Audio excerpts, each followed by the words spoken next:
Let's jump right into this explainer with a seriously eerie historical coincidence. We're talking about the curse of July 29th.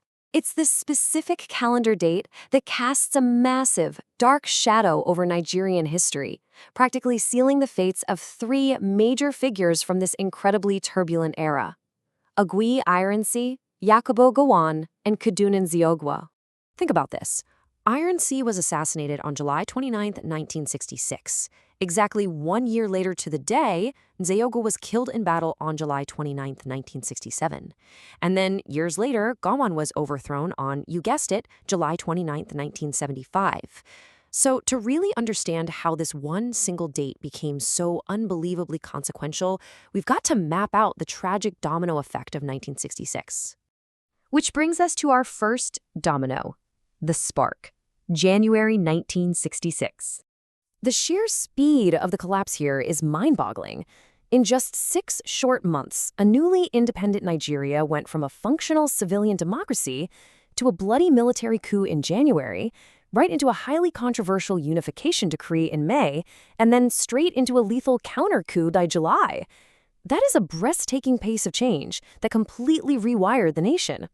That first coup in January was absolutely devastating. Young army majors took out key northern and western leaders, including Prime Minister Balewa and the Sardona of Sokoto. But because key Igbo leaders were either spared or managed to slip away, it instantly created this deeply polarizing perception across the country. It looked like an ethnically motivated plot, which set a very, very dangerous stage. So, with the civilian government in ruins, Ironsi takes command. When the dust finally settled, Major General Johnson Aguiyi-Ironsi, the most senior military officer, stepped in to take control. And what we see is a massive shift in the very grammar of power. Pre-1966, you had a civilian federal democracy, right? Built on regional consensus, elections, and debate. Under RNC, that vanished overnight. It was totally replaced by a top-down military system ruled by absolute centralized laws, specifically Decree No. 1, which firmly established that power was now strictly military command. But this forces us to ask a really critical question. What actually happens when justice is delayed in a traumatized society, especially right after a bloody, partisan political assassination wipes out major regional leaders? Well, people start creating their own explanations. Ironsi detained the January coup plotters, sure, but by July, he still hadn't actually court-martialed them. For the North, this delayed accountability looked exactly like selective justice. It completely eroded any lingering trust in the new government, replacing it with incredibly dangerous rumors and hardening ethnic grievances right inside the military ranks. And that mounting tension leads right to our catalyst, Decree 34. Promulgated on May 24, 1966, Decree 34, which is often called the Unification Decree, officially abolished Nigeria's autonomous regions. It converted them into provinces under absolute central authority. Ironsi's administration basically did this in a desperate attempt to forcefully unify a fracturing nation. But the crucial point here is how this exact same policy was interpreted by different sides. Supporters? They saw Decree 34 as a necessary administrative tool to build national cohesion and end tribalism. But Northern critics saw something completely different. They viewed it as a terrifying removal of their security safeguards, essentially a hostile takeover meant to ensure Igbo domination over the civil service and the entire country. And this profound mistrust led directly to violent anti-Igbo riots in the North. The reaction to all of this was explosive, the July counter-coup. Ironsi actually went on a nationwide tour to try and foster some sort of reconciliation. But while he was staying at the government house in Ibadan with the Western governor, Lieutenant Colonel Adekunle Fajuyi, Ironsi's detail was suddenly surrounded. Mutinous northern soldiers, including officers like Theophilus Danjuma and Murtala Muhammad, were there seeking immediate revenge for the January killings. Seni Bello, who was Ironsi's ADC at the time, gave a chilling first-hand account of what happened next. He described how a staff officer holding a machine gun suddenly took the initiative, cocked it, and stepped back. They were driven in a convoy into a small forest along the Oo Road, and as they were jumping into the Land Rover, they heard machine gun fire.